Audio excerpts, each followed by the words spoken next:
It's time! With Bruce Buffer.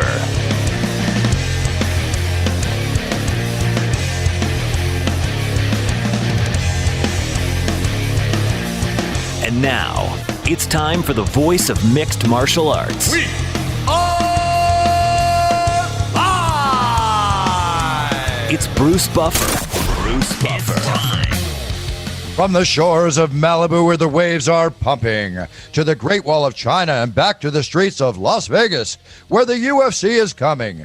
We are live. This is It's Time Radio, the show where we talk about what you think about but may be afraid to voice. Do not worry. We will voice it for you. We talk about everything on its time. Politics, Trump, Biden, you name it. Sex, drugs, rock and roll, and UFC. And I'm here with my co-host, TJ DeSantis. TJ, how are you? I'm good, Bruce. How are you? I'm good. I'm amped. I'm ready for the big show this weekend, but I'm very excited about the show today. I have one of my favorite people in the world on, from the world of the UFC, the world of entertainment, the world of film.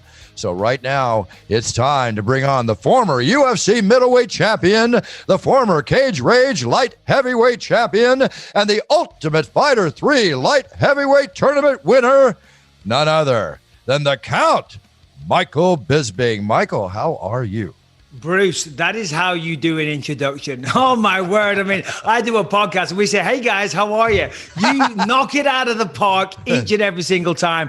I'm doing great, my friend. How are you? I'm doing great, Michael. That's why they pay me the big bucks. I got to come together sometime, but you deserve every ounce of it. I got to tell you, not only are you one of my favorite fighters of all time, not only are you one of my favorite fighters introduced of all time and to watch of all time, you're the friggin' bionic man, Michael. I mean, both knees replaced. I think you had your back worked on. 2 weeks ago, you go in where they shove your neck to the side, go into the back, adjust whatever they do. And I see you at the show on Saturday. I'm like, what the frig? What's going on here? You're bionic. It's crazy.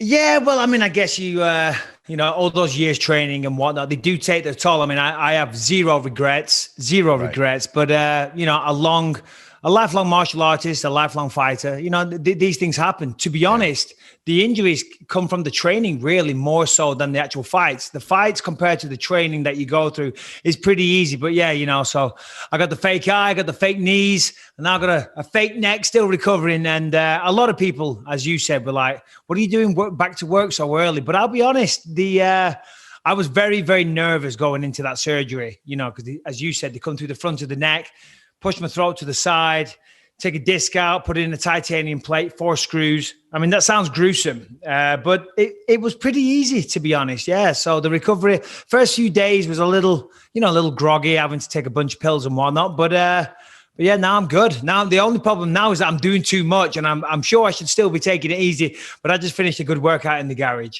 Michael, you're the guy who had his knee replaced for the second time and was jumping out of bed the next day. And when I told you, when I saw that on TMZ, I'm like, oh my God. I mean, what are you doing? I've had knee surgeries too. And it's like, you don't do that. You know, I never had it replaced, but you know, still. Yeah. Well, you gave me a very nice introduction at the beginning. One thing you didn't say was that I was smart. You know what I mean?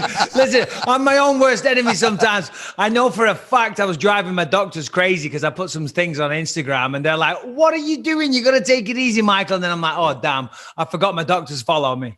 Yeah, exactly. You know, Michael, you're so diversified in what you're doing. We all know about your glorious career, and it is a glorious career. There's no question. Legendary career, Hall of Fame. Thank you. Status, no question, without question. You know, and your acting, which I'm very proud of you of. You know, I love film. I'm a film buff. I studied acting as a kid. You and I've talked about acting.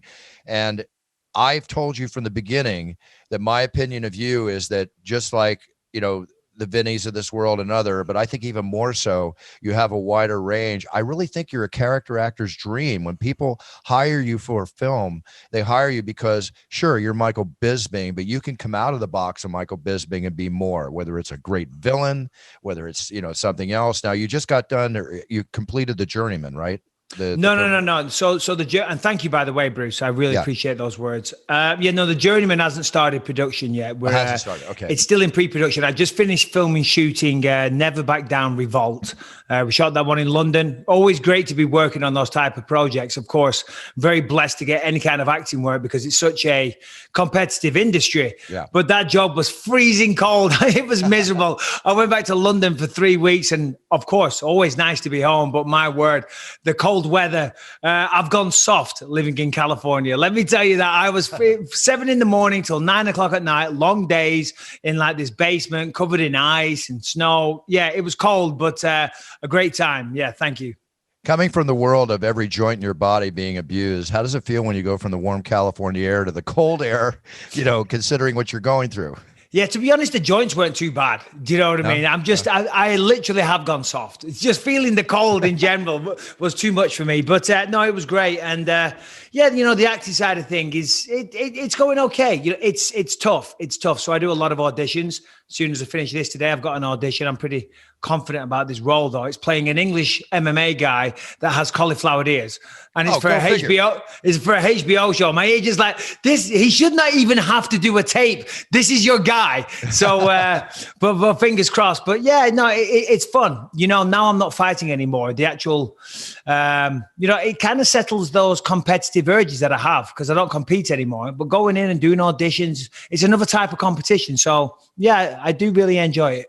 It's another type of competition, absolutely. But I've been on movie sets, and I filmed a fight scene one time myself, and I know film so well what it takes to film these fight scenes. Like I was watching Kill Bill the other night when Uma Thurman was taking on the 88 crew in the restaurant, and you realize that probably took 2 months or more to film, when you think about it.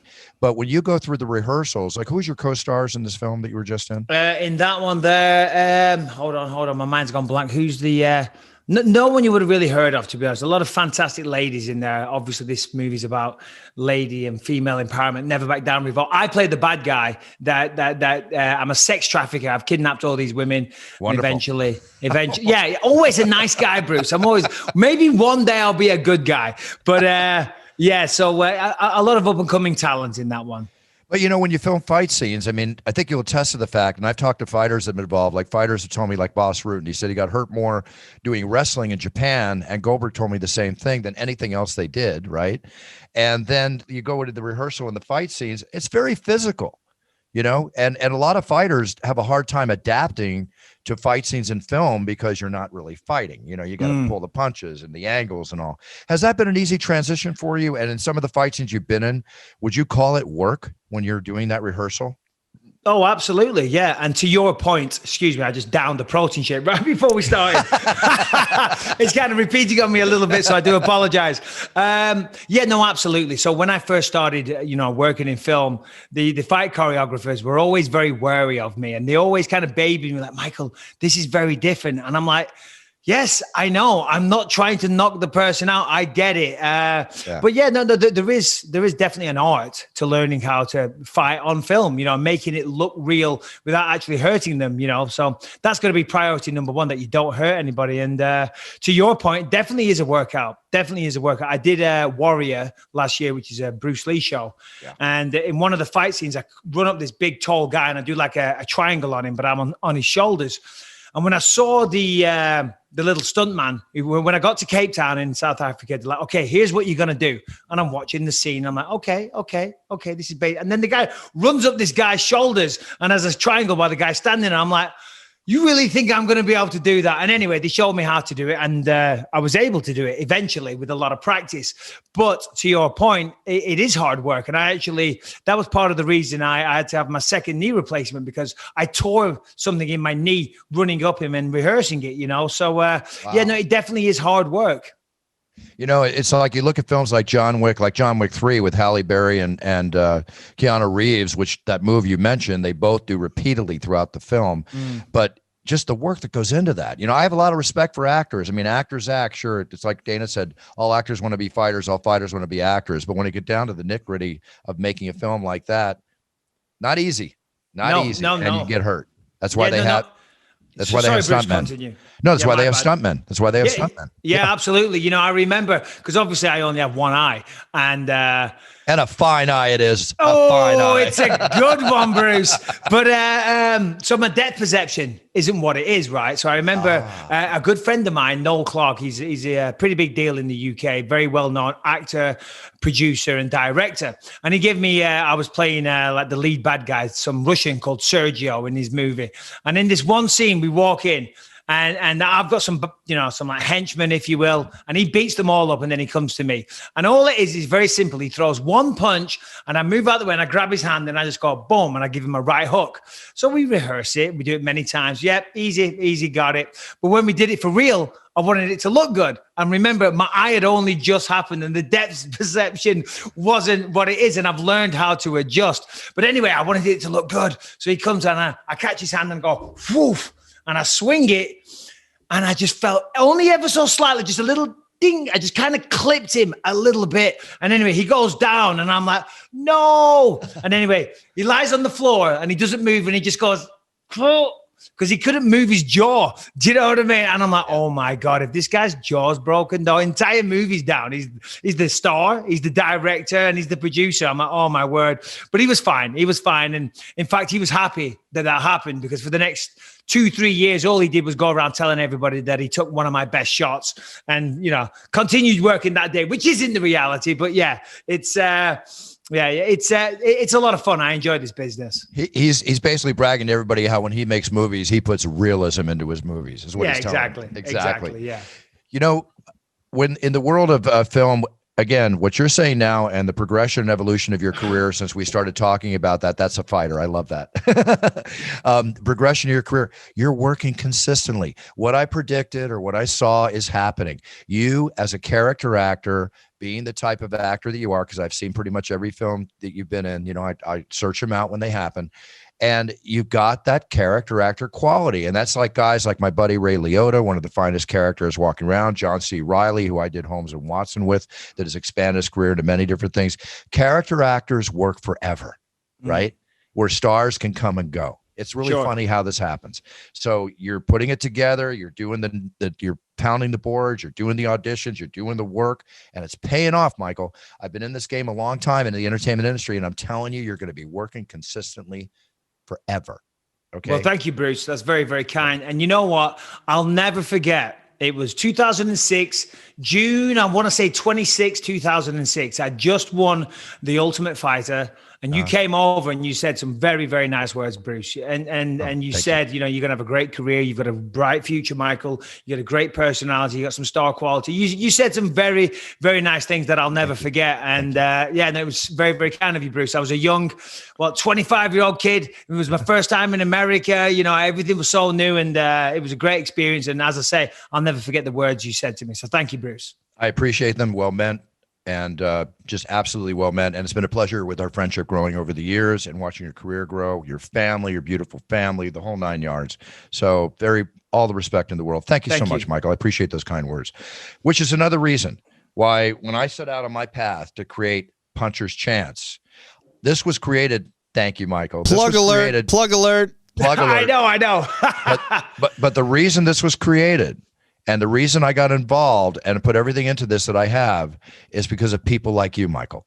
It's because this is what my life has been. I've been the underdog my whole life, up against all odds, trying to succeed, whether it's standing toe-to-toe, somebody want to take my head off in the street, or in business, standing toe-to-toe, wanting to make the best deal I can, such as something like this, or creating a career for myself in the octagon, which I celebrate. Get this, Michael, next week, February 16th, 25 years in the Get octagon. out of town. My 25th anniversary. This will be my 25th anniversary show coming up Saturday. Unreal. Wow, that's amazing. 25 years. Good for you, Bruce. Incredible. And if anybody knows your story, which if they listen to this podcast, I'm sure they do. Yeah. Insane. Thank you. Thank you. So with that being said, I took a Puncher's Chance. I got you a bottle because you're the epitome of why I made this and what this is all about. Have you tried it yet? You know what? I tried some when I was working with you. I don't know when it was. There was a fight. There was a fight a couple of months ago or so, and I had a little bit then. But you gave me this one on Saturday night, and I'm saving it for now. The grand unveiling. So crack it. Let's Here we go. Are you a bourbon drinker, Michael? Total honesty, Michael. Yeah, no. Total honesty. I mean, I got to be careful what I say because a lot of people I have this reputation of being a big drinker. And when I was a kid, I was a pretty big drinker at the weekends. But these days, not so much. But to answer your question, not really a bourbon guy, but I do appreciate it. I'm more of a vodka, but I don't really drink a lot these days, believe it or not. People think I do. I don't. I might have a couple of glasses of wine in the evening, and that's about it, but that's perfect. That's perfect. Smells fantastic. Here we go. 11 o'clock in the morning, the guy's drinking bourbon. I'm playing into so many stereotypes. Like if Dana White sees this right now, he's like, oh, yeah, no surprise. There he is. That prick Bisping. Wow, that's really good, Bruce. Hold on. That's nice. Smooth. You see, he's really tasting it, Bruce. I mean, if he didn't like it, he wouldn't have gone back for a third drink. No, that's really nice. Yeah. As I say, I'm not a big bourbon guy, but I do drink, I do enjoy everything, let's be honest. But that's really, really nice. I could get into that. It's a little spicy. I sent some caramel in there. You got it. Yeah, it's nice, Bruce. Yeah. Michael, thank you for that. We just got a 95. Thank you so much. We just got a 95% rating. One more time. Hold the bottle up and click bottles with me. Yeah. Cheers, baby. Brother. Cheers, brother. So we just got a 95 percentage rating, 9.5 out of 10 from the tasting board that rates all the spirits and the liquors, which makes us the highest rated bourbon in the United States at its price level. Wow. And it's selling. Yeah. We're so excited about that. Yahoo covered us. It wrote a story, Puncher's Chance, a pandemic success story, because we're selling faster than any new bourbon out of the gate, 10,000 cases in 3 months. We're going to hit 35,000 cases this year. That means you got to adjust the price point, though, right, Bruce? I mean, if you're the best tasting for the price, that means you should be charging people more. No, because here's the secret of success, and to some extent, and I really analyze business like this. I can't see Michael right now, TJ. Is he there? He's there. I'm here. I'm here, bud. So what it is basically, this bourbon's supposed to retail at $60. We purposely priced it at $30. Wow. The reason the price point to get it out there, we're making plenty. It's all working great. So right out of the gate, big hit.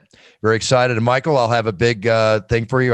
What else did you try this weekend? I think I hit you with my cologne, didn't I? Oh my God. Yeah. The cologne as well, which is very nice. I got to say, Bruce, and a lot of people, when they get a platform, they don't necessarily use it to their fullest advantage. And I got to say, Bruce, it's inspirational seeing what you've done. And a lot of people listening might be like, oh, all they're doing is kissing each other's asses. But it's true, Bruce, because you've had, this platform, you're the voice of the octagon, and it's there's no other person like you. But to see what you've done with it, that's what I'm talking about. That's really inspirational, from the whiskey to the bourbon to the cologne to the branching out into movies. Everything that you've done, it's really mind blowing, Bruce. It really is. It's inspirational. That's why it's inspirational for me to watch you, and that's why whenever there's an opportunity for me to plug you into something, like maybe in the near future in Puncher's Chance or the cologne, you're going to get a phone call from me. Please do. I recognize talent, I recognize ability, and I recognize good people. And that's why I'm always in your corner. Thank you, sir. That's the way it goes. With that being said, as we do our buddy thing here, thank you for the review of Puncher's Chance. I really appreciate it. As UFC goes forward and what we witnessed last week was a solid show. But Michael, I don't ever want to see anybody get hurt. I don't ever want to see anybody get hurt badly on my shift. I have so much respect for you and all these great female and male octagon warriors. Frankie Edgar coming out against the formidable Corey Sandhagen, who is just doing nothing but showing the world his capabilities. But to see Frankie go out like that in 26 or 28 seconds, man, sometimes I just get affected watching fights, And I got in the octagon and Corey came up to me and I just feel so bad. I feel so bad, And I'm sure I know how you get with fighters and how much you can get, but has there ever been a fighter that you took out that maybe you liked, that you just felt bad that it went that way? Yeah, absolutely. I'll try and think of one as I'm talking, but for me, of course, as a martial artist, I love to see the knockout. Okay. Yeah, I admire the skill that it takes. I don't take any enjoyment though of seeing somebody led on the floor unconscious. Right. That to me, that's shocking. I don't think anybody enjoys that unless you're a piece of dirt, unless you're a dirtbag or you have a real problem with somebody. You shouldn't enjoy seeing that. But I do admire the skill and the technique that it takes to do that. For Corey Sandhagen, that move that he did, the flying knee was delivered with such perfect technique, and he set him up brilliantly. He corralled him into it. He backed up, he circled, because he knew Frankie was going to follow. And as he was following, boom, just changed direction. And it was a beautiful setup. The technique was delivered fantastically. So that I admire. But seeing Frankie led on the floor, and of course, then, Frankie, this is Frankie Edgar we're talking about. The man is mixed martial arts royalty. He'll be in the Hall of Fame for sure one day. And, it is sad. But unfortunately, this is the business that we're in. And nobody knows that better than Frankie Edgar. Frankie, he's delivered knockouts like that, knocked out Chad Mendes in ferocious fashion with a beautiful left hook. Right. And I'm sure there's many, many others that I'm forgetting to mention. But he's a fighter who's been around long as anybody. And he knows the consequences. The consequence, so you step in there, for want of a better expression, it's a little crude, but it's kill or be killed. And that's basically what it comes down to. Of course, it's a beautiful sport that requires years and years of dedication and sacrifice to reach the highest levels. But when it comes down to it, it's also a savage sport when it comes down to it. It's the hurt business. And that's why when I looked at Corey, I said, Corey, I understand. Trust me, I understand. But that's your job, right? Yeah. Bottom line. That's it. He's trying to do it to him. They're trying to do it to each other. So if it wasn't Frankie, it would have been Corey. But that's the way it goes. And then after that, we saw Alistair Overeem. I think that was pretty quick as well. Oh no, second round. Pardon me.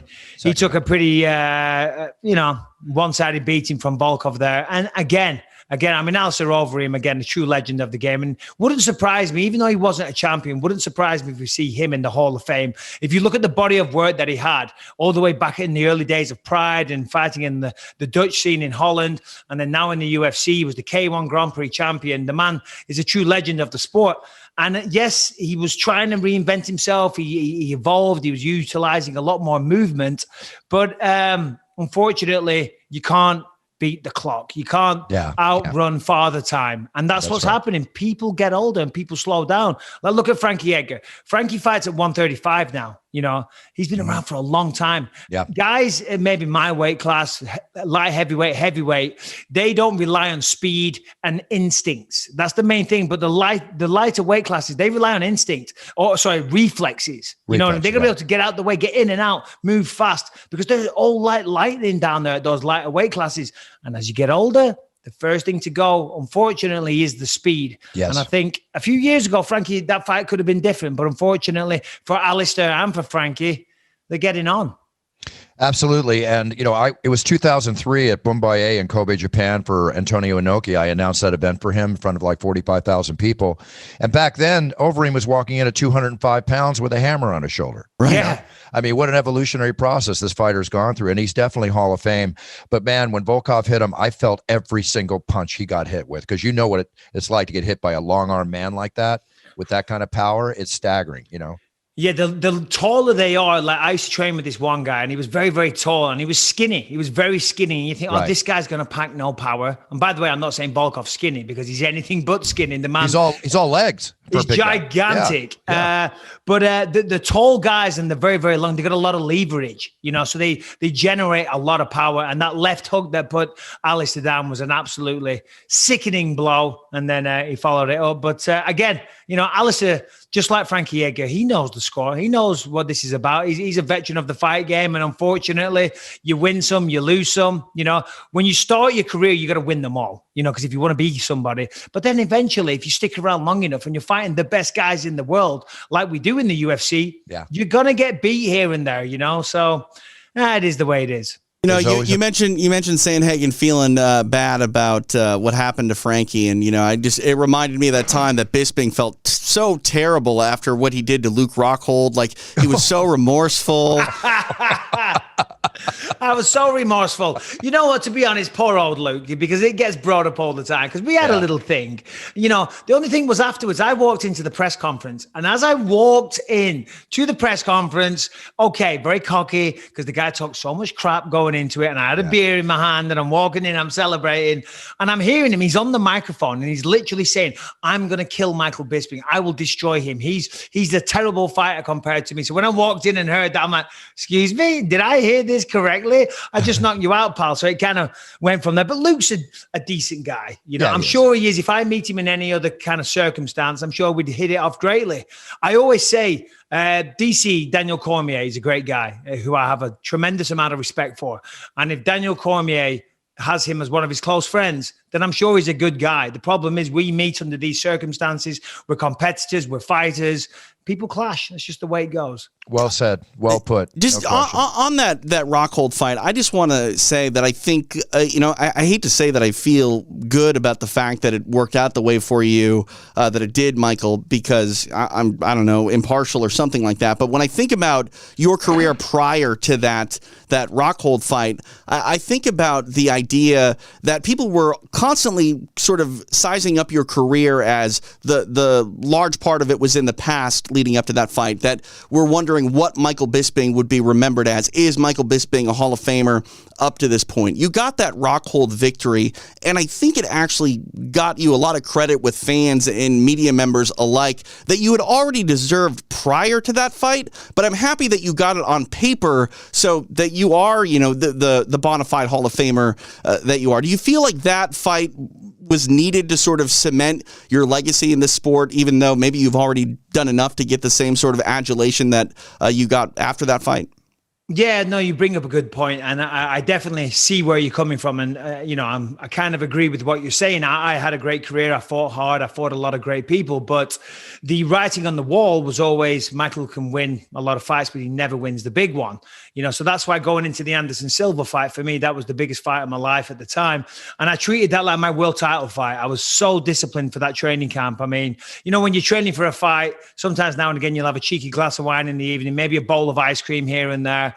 For that training camp, there was no cheating. Everything was perfect. I had a guy coming to my house and stretching me out 3 times a week. As I say, everything, every box that needed ticked, I did it because, I wanted to win that fight. It was Anderson Silva. It was in London. And I thought, everyone says I can't win the big ones. Well, I'm going to win this one. And I thought maybe I'd retire after that. And then, I got a call short notice to fight Luke Rockhold. Obviously, we know how it went. I won the belt. So, yeah, that kind of solidified, what I felt and what my coaches and my team and all my family had felt. I was very lucky. I had a lot of support over the years. And, I was able to change the narrative, if you will, of my career towards the end. And, now I'm not public enemy number one, which I was for a long time. And I get it. When I was younger, I was surrounded by a bad group of people, if you will. And, you're only as good as the people that you associate yourself with. And I'm not making excuses, but, I was hanging around with some thugs and they kind of encouraged me to act a certain way. So I played into that. Then I got away from those bad influences and I was able to turn it around and show the people who I really was towards the end. I got to tell you something. That night when you fought Anderson Silva was a night that was not a fun night for me. And I'll tell you why. I wasn't there. No. When I heard that was one of the fights that I was not going to be not allowed, I wasn't called to duty for, sure, which I was ready to be there because, they want to break, give me a break for every 6 shows. I was on the phone. It's like, I want to be there. This is a fight I want to announce. And then I watched it and it was an incredible fight, obviously, but got to just say on a personal note, it really hurt me that I wasn't there that night. Just got to share that. Just got to share that. It's never the same without you, Bruce. It really isn't. And I'm not just saying that, because everybody knows, you know what I mean? It's in the main event when it's time, it gets everybody's blood pumping. It gets the hairs on the back of your neck standing up. And because I've watched that fight back because I've got a documentary coming out, which you're on, Bruce. You very kindly lent some of your time. We're just closing out who the distributor is going to be right now, just finalizing the deal. Cool. So that'll be out soon. And so I've watched it back because obviously I had creative control and we tweaked the edits and things. So I've seen it a few times. And I think it's Andy Friedlander. Yes, Andy Friedlander is the MC. And every time I'm like, God damn, where is Bruce? Where is the buff? Come on, Bruce, you let me down. Well, we never saw Andy again after that one, so obviously some decision was made. Yeah. With all respect. Yeah, of course. With all respect. I want to talk about sort of, where you've come from, at least, in the UFC, Michael, to where you are now. You're a phenomenal commentator. I love listening to you on the call every single time you're in the booth. But, I'm always brought back to the Ultimate Fighter 3 when I believe it was you and Ross Poynton were the guys from the UK. And I mean, poor Ross Poynton, they had to use subtitles for that man on the show so Americans like me could understand what he was saying. You not so much, but I love the fact that you've gone from, the Ultimate Fighter to Hall of Fame fighter to on your way to becoming one of the best commentators pound for pound in mixed martial arts. What has that journey been like for you? Because it seems like it's a natural fit. Yeah, well, thank you very much. And I'll start off by saying, I'm not going to give myself a pat on the back, but I'm very proud of what I've done, because not a lot of people, are able.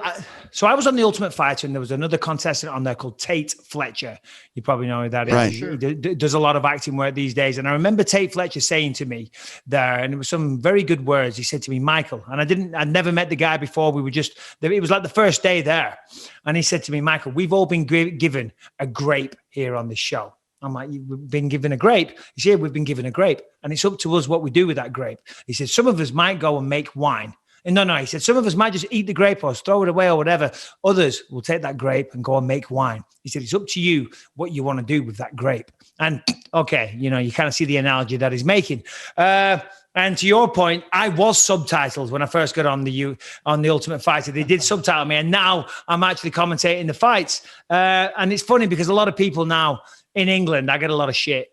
You won't hear it, but they say I have an American twang. And I do have a slight American twang. And it's like, listen, it's because I live in America. And sometimes they don't understand everything I say. So I'm smart enough to slightly, ever so slightly just adjust the way I talk so I get understood. And then, of course, when I'm commentating or anything like that, I put on my announcing voice because the people at home have to be able to understand me. So I get a little bit of shit from the English crowd. They're like, what the hell, Mike? Why are you talking in that Yankee accent? Can you give us an accent, maybe, or an example of the accent that you're changing, like something that you would say? Yeah, I mean, it's just very, very slightly, because like if I'm back home in England, like I said, not really, but I said not really. You know what I mean? It's just a little bit. Sure. We speak a little lazy in the UK, certainly in the north. So you just pronounce a little better. Sure. Let me take this a step further for the benefit of your acting career. Right, some of the finest actors around, like such as the Australian gentleman that was in the movie Warrior, alongside an English gentleman who played his brother, if you remember, yes. Hardy. Australian and English actors make some of the finest English actors speaking English. Okay, so work on that, Michael, because there's going to maybe come a role in the future where you're going to have to speak with an American accent straightforward. Oh yeah, and that's part of acting. I've tried it. It's not good. In time. I get a lot of auditions, but I've got to do an American accent. And I'll be honest, and don't ask me to do it because I'm not going to make a fool out of myself. It sucks. I can do it a little bit, but not good enough where it's consistent throughout. So like I go for these auditions, and obviously my American accent sucks. And then I got an audition a few years ago for the last season of Game of Thrones. And I thought, I'm perfect for this. And I love Game of Thrones. Didn't love the last season, but I love Game of Thrones. Yeah. So I'm so excited for it. And I did the audition, and I thought I killed it. And then my agent comes back. I followed up. I said, any feedback? And he said, well, the casting agent said they were a little confused by your accent. I said, what do you mean? They said, well, they think you sounded American because it's set, it's supposed to be an English accent. I'm like, what? So I sent it to a buddy of mine who's a director. I said, just listen to this and tell me. He's English. I said, tell me if you think I sound American. And he goes, yeah, a little bit. He said, just on certain words here and there. So now I'm screwed. I can't get American roles and I can't get English roles because I got a little American twang. So I'm screwed. Well, here's one little test for you. I know you got to go soon, so I just got one little test for you, and then one question. Audrey Hepburn in the movie My Fair Lady back in the early 60s was set with an English actor named Rex Harrison in England, and she played a girl that wasn't classy or didn't know how to dress or act properly as a woman. So they gave her a line to say. It's like, the rain in Spain lies mainly on the plain. Can you say that in America? The rain in Spain lies mainly on the plain.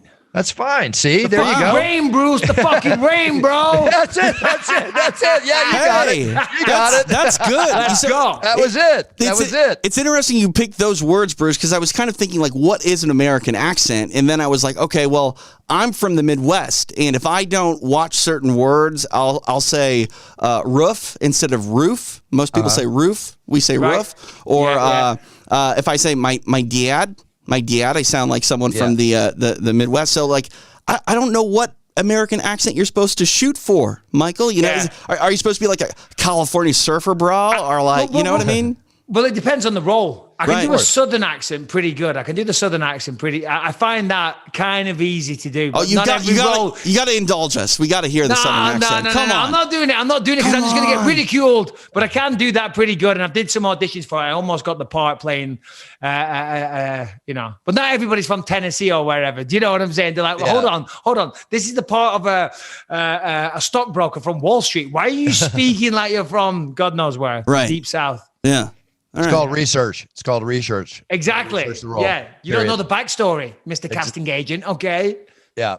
Casting agents are funny. When I've gone on auditions, like, I don't know what the frig they're looking for, you know? Yeah. It's so hard. You walk out. But they don't know either, Bruce. That's the problem. Yeah. Well, that's the thing. Sorry, go ahead, Bruce. Yeah, you walk out, you think you did a great job, you have no idea, and then you think you did a lousy job, and they call you back. Of course, because I'm a bloody egomaniac. I go in and I walk out. I call my wife. I'm like, oh, I killed it. I've definitely got this part because I did an awesome audition. I feel really, really good about it. I was in shape when I went in. I've been strict on my diet all week. I looked good. I dressed appropriately for the part, and I killed it. And I had real good banter with the woman. You know, we were struck up. We had good chemistry. You know, I feel good about this. You know, and then you leave it a week, you hear nothing. About 10 days, you follow up, and they're like, nah, they went another way.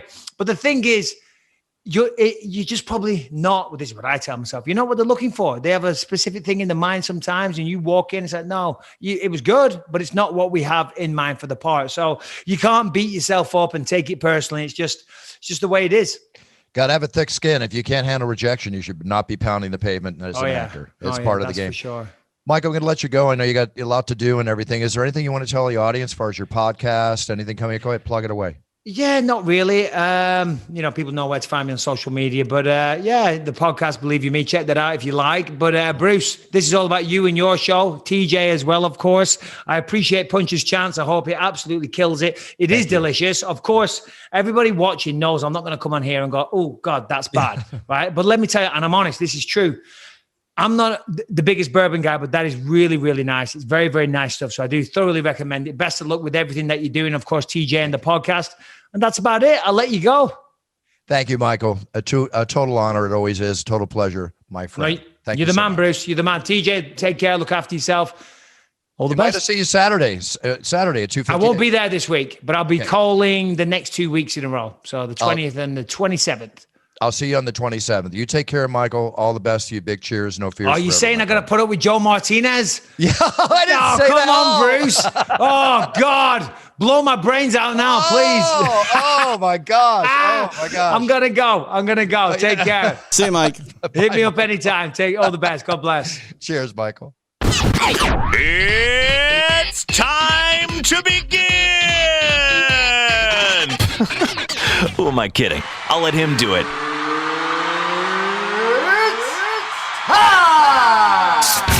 Now, back to the voice of MMA, Bruce Buffer. And we're back.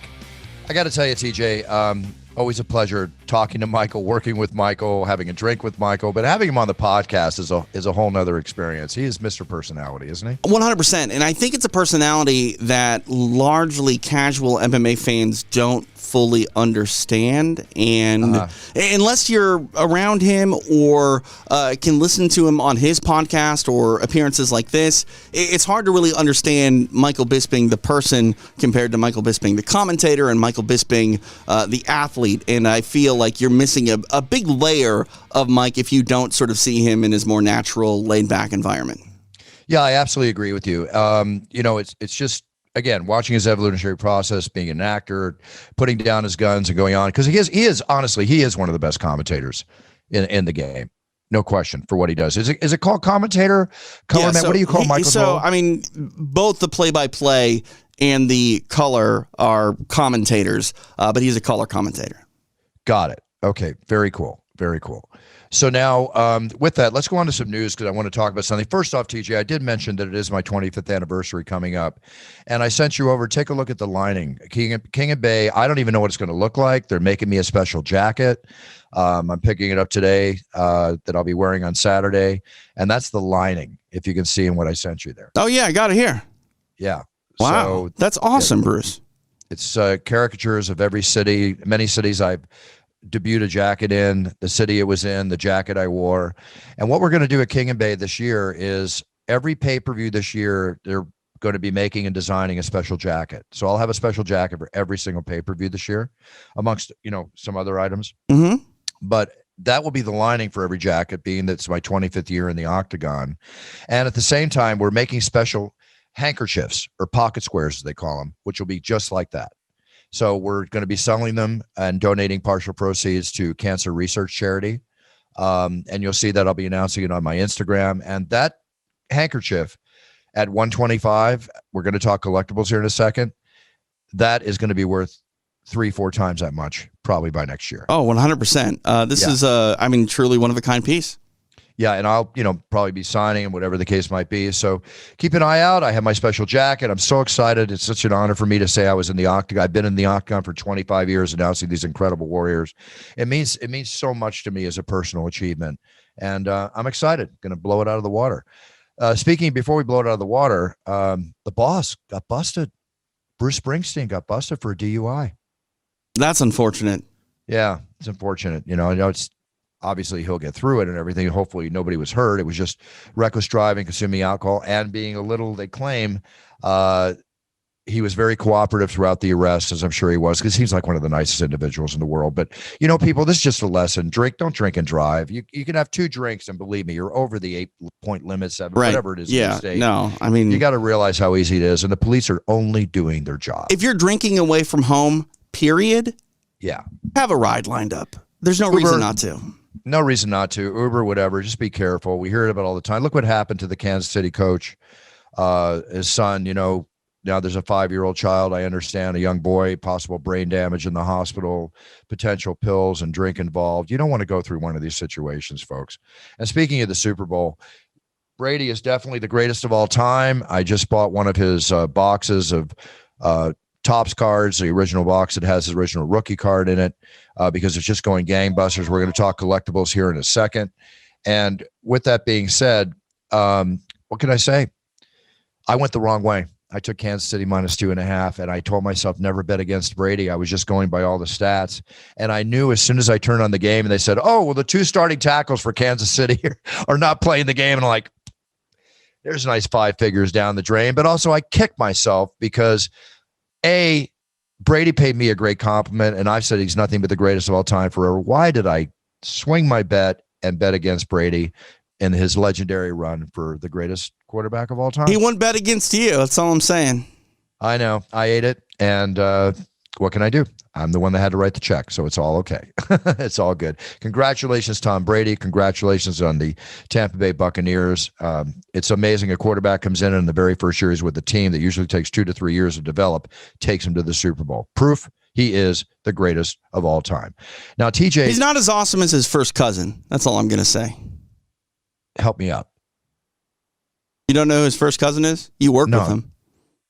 Oh, Sean Shelby. There you go. There you go, Sean Shelby. Exactly. Okay, you remember when they talked about this story, that tragic story about the grenade that was bought as a toy for the little kid in North Carolina? Yeah, that blew up? terrible story. Yeah, terrible story. Brian sent me a note here. Brian, as you know, my brother Brian was a patrol officer and SWAT team sniper leader, first through the door, the whole 9 yards, and worked in Redondo Beach. Retired at, I think, his 25-year mark. Anyway, he had a patrol car call on a World War II U.S. hand grenade that was found in a garage, right? Just like this. It was live. Really? When they responded, it was live. And the sheriff's bomb squad responded, and they blew it up at the high school football field in Redondo Beach, right? So Brian actually had an experience where it could have gone the wrong way. Wow. It goes to show you, if this happened in North Carolina, this happened in Redondo Beach, California, it's out there. Yeah, that's what's concerning about it, is like, where are the ones that, are not the news stories right now? They could be anywhere. They could be all around us. Yeah. And then, you hear about these flashbang grenades. If you look on the notes I sent you, he sent me a picture of the grenade that he kept I saw on his desk. Says if everything goes to shite, right, that kind of thing. But I mean, the flashbangs, you see these in movies and you can't see, you can't hear, but they could blow things up too. He threw it into a bathroom in a high risk SWAT warrant and arrest and search. It blew up the toilet. as well as I mean, it's a everything else. concussive thing. You know what I mean? And that's the thing I think that people don't really realize about flashbangs is, yes, they don't have the sort of frags on them like a normal grenade does, the shrapnel that hurts you. But, when you think about, a concussive explosion, the surroundings, the environment, if they break, they can become very lethal and deadly. So you got to be very, very careful with how you use those things. Absolutely. And that's why you cooperate with the police when they, have you pinned down in a bathroom, so they don't need to use flashbangs. I think we've learned our lesson. I don't care what you're doing in life. You always cooperate with the police. Right. Yeah, you have to. Don't make that mistake either. All right. Now, as we're going forward here, I want to send my condolences and best wishes to the family of the legendary boxing champion, Leon Spinks. Passed away at 67, dealing with a 5-year battle with cancer, including prostate cancer.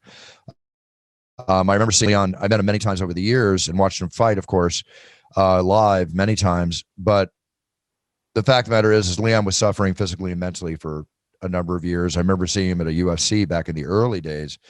It's just like the warrior that he is. I mean, the joints, everything, not being able to walk the whole bit. I think there had to be something else. I think he was dealing with MS too, but terrible. My best wishes, condolences go out to him for sure.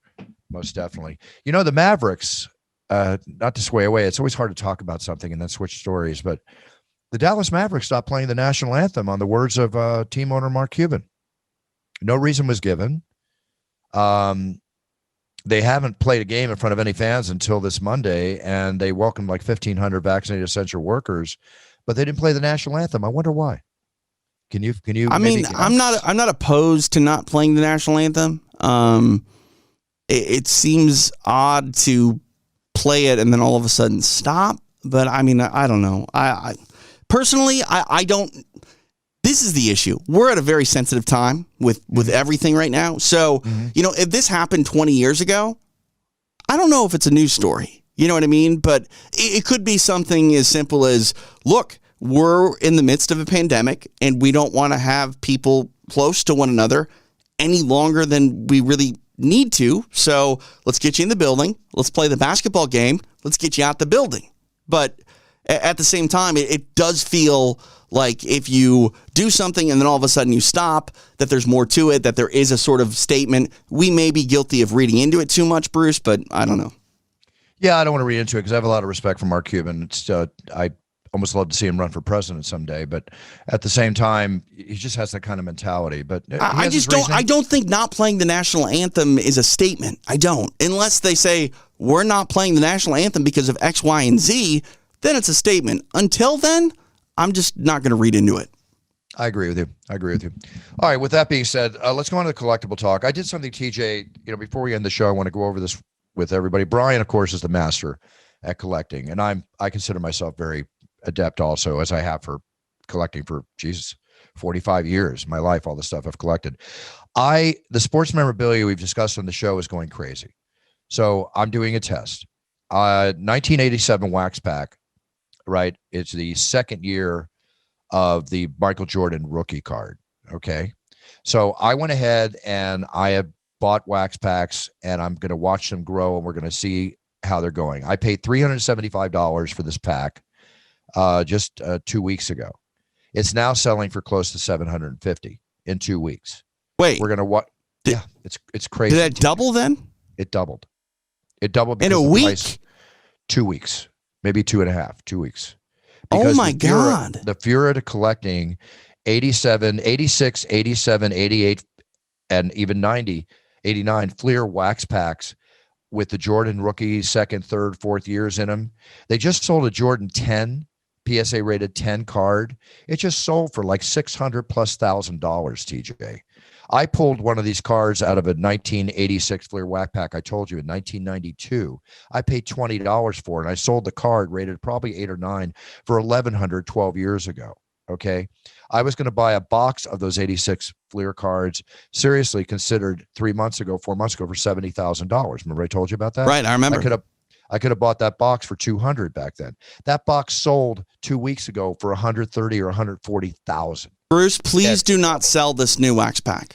I'm not selling. We're going to watch progression. So what I also bought is I bought a box of 89 Fleer basketball, which has, again, the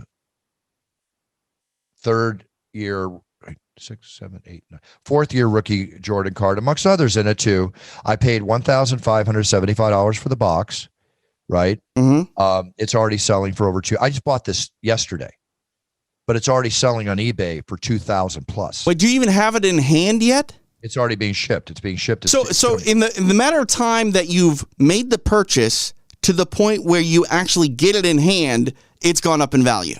Yes, because people are selling it for that value. Unbelievable. It's unbelievable. I got lucky. This guy, I even made an offer to him and I got it the price. Then last thing but not least, 81 Topps basketball. I sold the box of 81 Topps basketball, which had the 3-panel, as you have, right. Jordan Bird rookie card. Yeah. I sold that for about $1,100 6 years ago. I've mentioned on the show many times, right?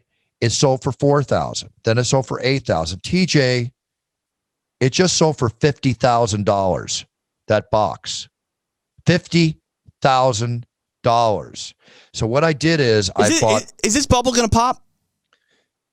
No, I've been in this game too long. The prices are set. There's so much money out there, and especially in economic times like this, that money is really spent. Like $5.2 million for Mickey Mantle card. There's so much collector money out there. So what you're saying is don't sell. Like if you're holding any of this stuff, don't sell.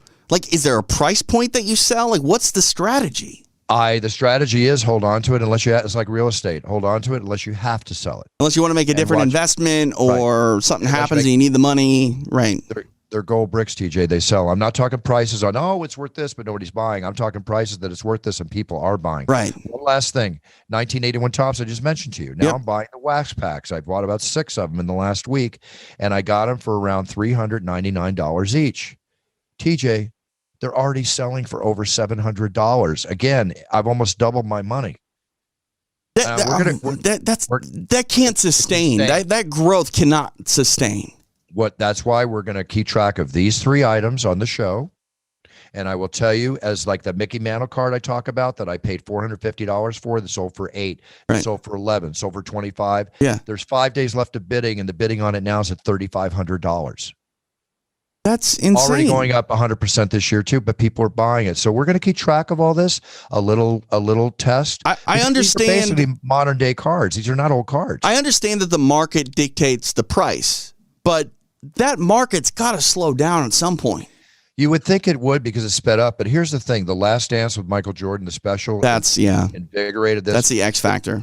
The special being done on Tom Brady is going to invigorate his rookie cards, and that's why I bought that box. He should hit up his cousin, see if he's got some stuff, or at least, maybe like a line on getting some stuff, Last time I talked to Sean, all he can talk about is he loves his girlfriend, man. He's the happiest guy I've ever seen. I predict Sean Shelby's going to get married in the next year or 2. Uh-oh. Well, get an invite to the wedding because I'm guessing cousin Tom's going to be there. It might be so. It might be so. So we're going to go with that. Okay, last thing on the 86-87 Fleer basketball case. I used to be able, 92, I could have bought this case for $4,000, right? I've told you how the case went for $500,000. I told you I went for $1 million. Well, it just sold for almost $1.8 million, $800,000 more than it sold for 3 months ago. It's crazy. That's a lifetime of appreciation in just months. It's like real estate money. I've been sitting around in a beach house for a couple of years. It's bonkers. So it's truly bonkers, Bruce. I don't know what to say other than that. Yep. So here's another story here, and we're going to end the story on a real feel-good story, okay? A man rescued a young German Shepherd mix from a shelter named Sadie, right? Brian Myers last September went to a New Jersey shelter and got Sadie. 4 months later, Sadie did the same thing for him. He had a stroke in his home, right?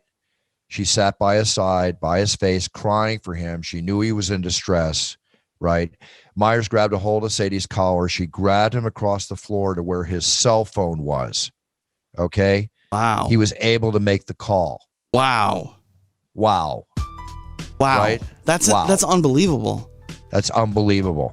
Anybody that thinks animals don't have feelings, well, then they don't have feelings. No, Okay? I read a story about that, how they said like dogs don't love their owners. It's like, please. come on now. Like, Come on. Man's best friend. It's seriously. Woman's best friend. There's a relationship between man and pet, and I mean man is like species, that it's just indescribable at times. And these are one of those examples where it's just like, wow. Like I go through it all the day here with Grace, Kristen's German Shepherd. She rescued at 7 years old, right? Grace has been with us for almost 2 years now. So when Kristen brings her over to the, to the home office, I want to take Grace out for a walk so she can do her thing, right? Right. So we go out, she does her thing. I'm walking by my house. I want to go the other way for 20 minutes. We're in the middle of the road and she just stands solid. And I think she's sniffing something. She won't let me move her. And when I went back, all she did was walk me back to the front door so she could get back to Kristen. No matter where Kristen goes, she's there. She's at her door. When Kristen left the other day to get her leash and come back, she sat at the front door in the sitting position until she walked back in that house. Don't tell me dogs don't have feelings. Yeah, it's one thing that I've actually heard is sort of a downside of COVID, in the sense that a lot of animals have become really attached to their owners being home and with them and present for the last 10 months at this point. We're looking at it now where people are starting to go back to work, and the anxiety levels that these animals are having due to the separation of living, a life that was much more normal prior to COVID.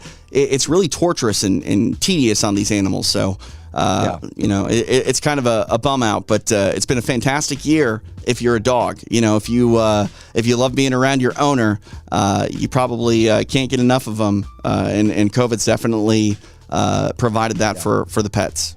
And also at the same time, the animal shelters out there for rescue dogs and cats and everything, they're getting depleted. People are picking up animals faster than ever as a result of everything going on, which is great. All right, what a heck of a show. I mean, Bisping, what more can we say? TJ, anything you want to tell the audience before you sign up?